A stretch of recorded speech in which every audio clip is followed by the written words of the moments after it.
नमस्कार, बुलेटिन में आपका स्वागत है। आपके साथ मैं हूं जीनत सिद्दीकी। शुरुआत करते हैं खबरों की। प्रयागराज में एनकाउंटर हुआ है। शंकरगढ़ में पुलिस और बदमाशों के बीच मुठभेड़ हुई है। पुलिस की गोली लगने से एक बदमाश के पैर में गोली लगी और वो जख्मी हुआ है। घायल बदमाश नीरू धरकार इसका नाम बताया जा रहा है, जिसे अस्पताल में भर्ती कराया गया। पुलिस को चोरी करने वाले गैंग के 2 सक्रिय सदस्यों की खबर मिली थी। पुलिस द्वारा रोक के जाने पर बाइक सवार बदमाशों ने फायरिंग की। पुलिस की जवाबी फायरिंग में चोरी करने वाले गैंग के एक सक्रिय सदस्य को गोली लगी, जबकि इसका साथी भागने में सफल रहा है। घायल बदमाश पहले भी कई वारदातों को अंजाम दे चुका है।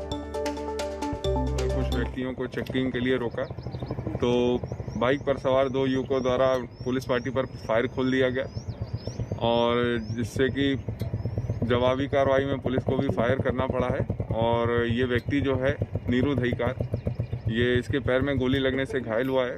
ये चोरी करने का आदी है और इसका एक और साथी यहाँ से फरार है। उसकी अभी सभी जगह पर नाकेबंदी करके उसको पकड़ने का भी प्रयास किया जा रहा है। सर्वेश हमारे साथ हमारे सहयोगी जुड़े हुए हैं। सर्वेश, इस पूरे ऑपरेशन के बारे में बताइएगा और जो इसका साथी फरार हुआ है उसको पकड़ने के लिए क्या कदम उठाए जा रहे हैं? देखिए, इन दिनों पुलिस ने अपराधियों और माफियाओं के खिलाफ अभियान चला रखा है और लगातार इनकाउंटर किए जा रहे हैं। जो बदमाश की पता लगता है पुलिस उसकी घेराबंदी करती है और पकड़ने की कोशिश करती है, और अगर बदमाश की ओर से फायरिंग की जाती है तो पुलिस भी जवाबी फायरिंग करती है। इसी कड़ी में शंकरगढ़ में पुलिस को सूचना मिली थी कि चोरी गैंग के 2 सदस्य यहाँ पर टहल रहे हैं और पुलिस ने देर रात उनकी घेराबंदी की। उसके बाद पुलिस टीम पर बदमाशों ने फायरिंग कर दी। इस फायरिंग में जवाबी फायरिंग जब पुलिस ने की तो एक नीरू धरकार नाम का बदमाश है, जिसके पैर में गोली लगी, जबकि दूसरा बदमाश फरार हो गया। पुलिस ने घायल बदमाश को अस्पताल में भर्ती कराया है और फरार बदमाश की धरपकड़ के लिए सामलिंग शुरू कर दी है, नाकेबंदी कर दी है और उसकी भी पकड़ने की कोशिश की जा रही है। मौके पर एसपी अमलापाल सौरभ दीक्षित भी पहुंचे हैं और वो पुलिस टीम के साथ बातचीत कर रहे हैं और आगे की रणनीति बना रहे हैं किस तरह से अपराधी को पकड़ा जाए जो फरार है। जी, बहुत शुक्रिया आपका तमाम जानकारियों के लिए। खबर आगरा से भी कुछ ऐसी ही आई है। आगरा में बाइक सवार बदमाशों ने एक शख्स को गोली मार दी है, जिससे वो गंभीर रूप से जख्मी हो गया। थाना छत्ता इलाके की ये वारदात बताई जा रही है, जहां एक शख्स सड़क के किनारे खड़ा था। तभी बाइक पर 2 लोग आए और उन्होंने साइकिल सवार को गोली मार दी, जिससे रामचंद्र घायल हो गया। आनन फानन में उसे अस्पताल में भर्ती कराया गया। पुलिस मामले की तफ्तीश में जुटी हुई है। हालांकि अभी तक ये पता नहीं चला है कि रामचंद्र को किसने और क्यों गोली मारी।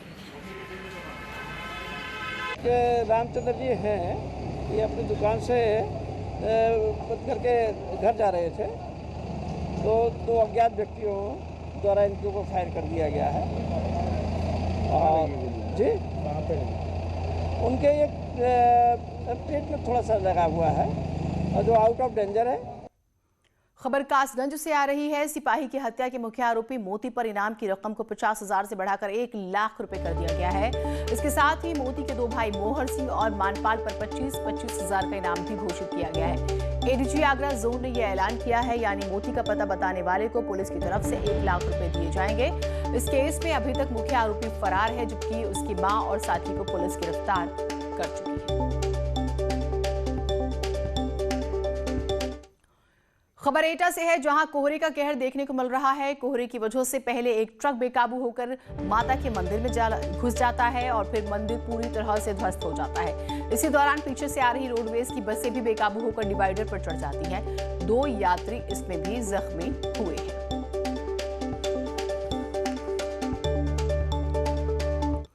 पीलीभीत के थाना गजरौला के NH 730 हाईवे पर तेज रफ्तार DCM ने बाइक और कार को टक्कर मार दी है। इस हादसे में बाइक सवार युवक की दर्दनाक मौत हो गई। 7 लोग गंभीर रूप से जख्मी हो गए। खबर मिलने पर पहुंची पुलिस ने सभी घायलों को जिला अस्पताल में भर्ती करवाया। शव को कब्जे में लेकर पोस्टमार्टम के लिए भेज दिया गया है। सीएम योगी आज मथुरा के दौरे पर जाएंगे। यहां वो बांके बिहारी के दर्शन करेंगे। इसके बाद हरिद्वार कुंभ से पहले होने वाली वैष्णव बैठक में शामिल होंगे। कान्हा की नगरी में सीएम योगी कई योजनाओं का लोकार्पण और शिलान्यास भी करेंगे। सीएम योगी 11:15 पर बांके बिहारी मंदिर पहुंचकर पूजा पाठ करेंगे और ज्ञानानंद महाराज से मुलाकात करेंगे। इसके बाद संतों से मुलाकात करेंगे। 2:10 तक वो ब्रज तीर्थ विकास परिषद की बैठक में शरीक होंगे, यानी कि इसमें शामिल रहेंगे, और 2:50 पर वो कई विकास योजनाओं का लोकार्पण और शिलान्यास करेंगे। इसके बाद सीएम योगी देवराहा बाबा घाट पर यमुना आरती में शामिल होंगे।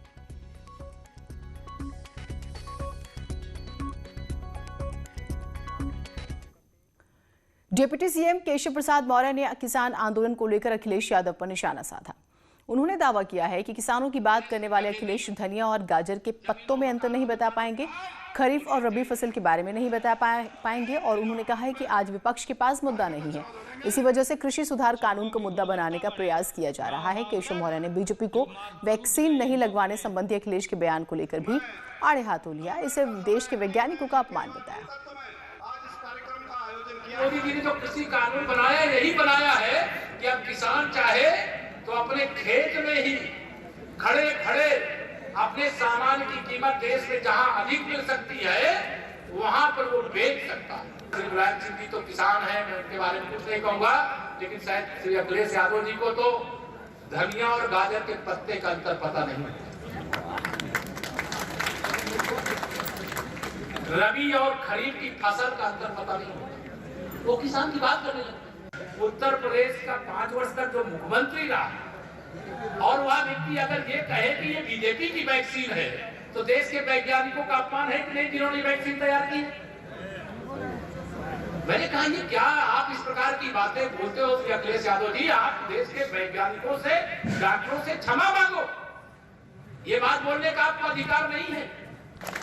17 करोड़ से अधिक डोज की सप्लाई की जा चुकी है, लेकिन इनको अपने वैज्ञानिकों पर अपने देश पर गर्व होने की जगह ये बीजेपी की वैक्सीन है।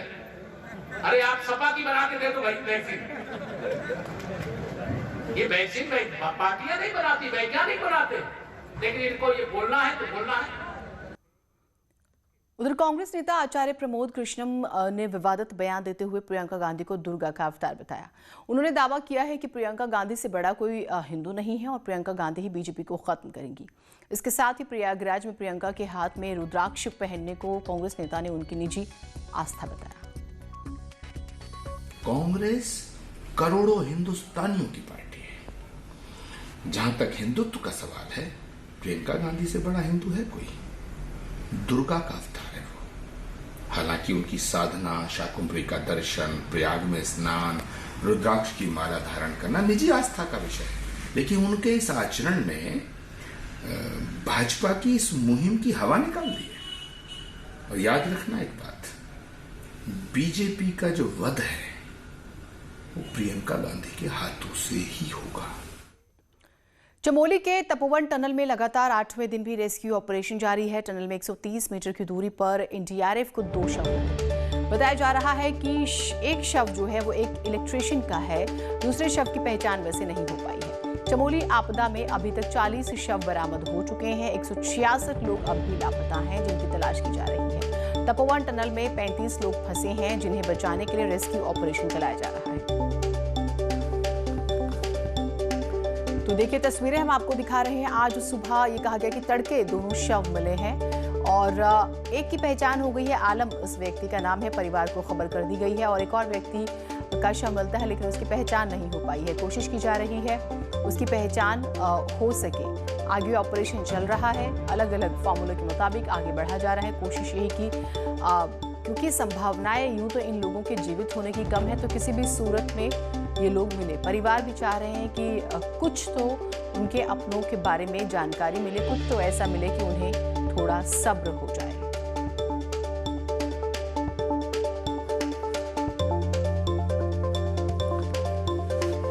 बॉडीज रिकवर हो चुकी हैं टनल की। एक 4:45 AM पे और एक 5:50 AM पे निकल चुकी है। उनको मॉर्चुरी भी ले जाया जा चुका है और अभी पहचान के लिए परिजनों को भी इन्फॉर्म कर दिया गया और उनको दिखाया जाएगा अगर पहचान होती तो हम लोग। दूसरी टनल में ड्रिल की बात हो रही थी मैम, उसका क्या स्टेटस? किसका?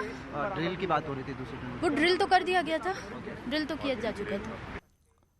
उधर चमोली में ग्लेशियर फटने के बाद आई जल प्रलय के बाद से ही बुलंदशहर के गुलावठी थाना क्षेत्र में बराल गांव के रहने वाले सुमित कुमार लापता है, जो ऋषिगंगा पावर प्रोजेक्ट में एनटीपीसी में जूनियर इंजीनियर थे। मंगलवार को कंपनी के एक अधिकारी ने फोन करके बताया कि सुमित जल प्रलय में बह गए हैं। यही है कि वो डैम टूटा और वहाँ पर बाढ़ आ गई। वहाँ से उनसे बात हुई, वो वहाँ के मैनेजर जो है उन्होंने बताया कि वैसे सब को उठा दिया था, पता नहीं कौन भागा कौन किधर गया। बस यही कह रहा मम्मी मैं शादी को आऊँगा, 8 तारीख में आ जाऊँगा मैं, 8 मार्च में। मैंने कहा ठीक है बेटा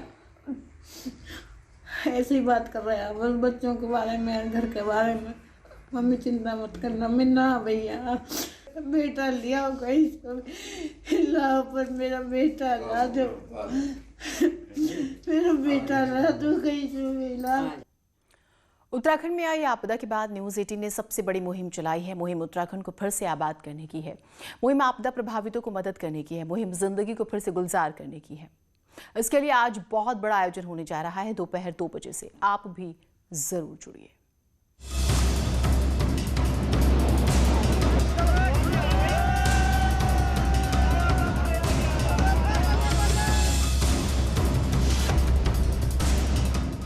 सात फरवरी को उत्तराखंड के चमोली में आई आपदा को सबसे पहले न्यूज़ 18 ने ही दिखाया। सबसे पहले हमने दिखाया कि रैणी गांव में ऋषिगंगा ने तबाही मचाई है और हमने ही दिखाया कि तपोवन की टनल में 35 लोग फंसे हैं। हमने ही दिखाया कि इस आपदा में 204 लोग सीधे प्रभावित हुए हैं, तो उनके पीछे सैकड़ों लोग हैं जिनको आपदा ने गहरे जख्म दिए हैं। सरकार ने, राहत कर्मियों ने और स्थानीय लोगों ने भी शिद्दत के साथ मदद की और फंसे हुए लोगों को निकालने का काम अभी भी चल रहा है। लेकिन अब बारी अगले कदम की है। उत्तराखंड को मिले इन जख्मों को भरने की है, उत्तराखंड को मरहम लगाने की है और इसके लिए न्यूज़ 18 लेकर आया है सबसे बड़ी मुहिम, देवभूमि के साथ देश।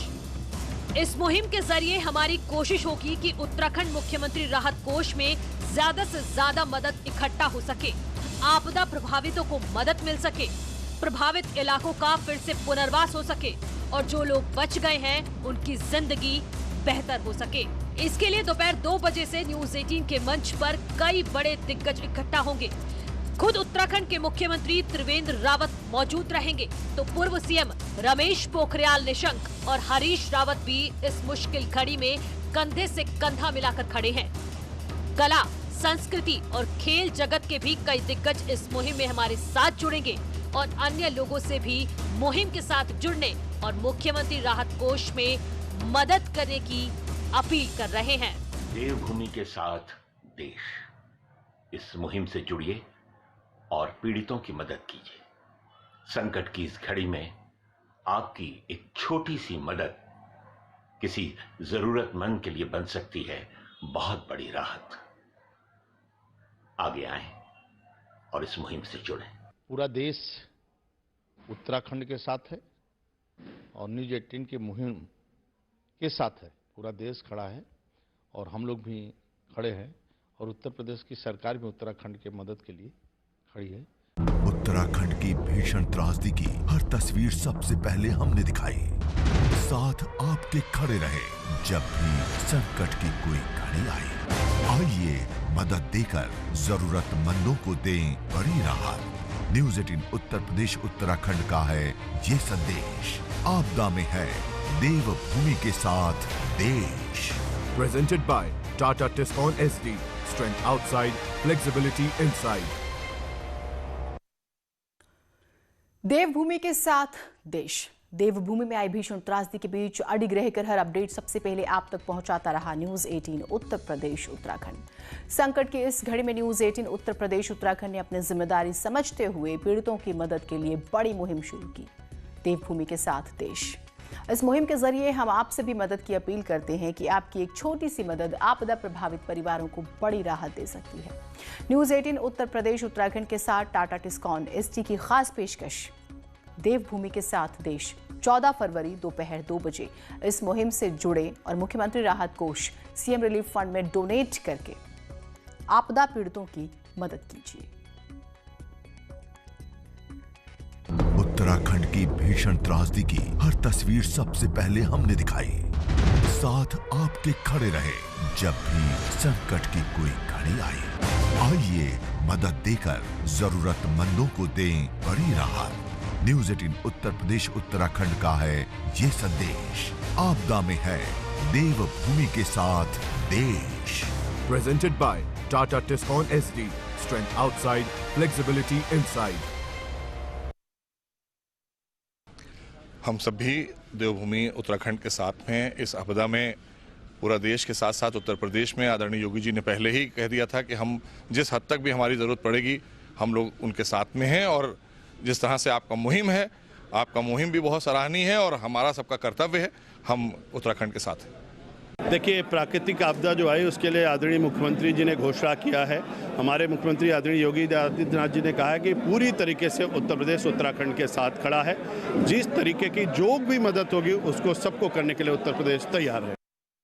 मुख्यमंत्री योगी आदित्यनाथ ने पुलवामा के शहीदों को ट्वीट करके श्रद्धांजलि दी है। उन्होंने कहा है कि हमारे सुरक्षित भविष्य के लिए अपना सर्वस्व बलिदान करने वाले पुलवामा हमले के अमर बलिदानियों को कोटि श्रद्धांजलि। उनका अमर बलिदान हमें आतंकवाद के विरुद्ध संघर्ष के लिए सदैव प्रेरित करता रहेगा। जय हिंद।